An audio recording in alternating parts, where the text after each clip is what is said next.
ប្រាំងខ្លួនគេងទៅលើផ្លូវស្រអែមទៀងពេចទុនផ្អែមបញ្ចាំងរឿងពិតក្លិនផ្លែបក្រអូបអបរឿងជីវិត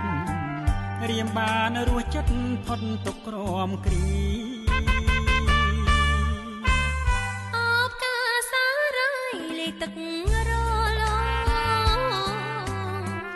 មិនឆាពួនជ្រក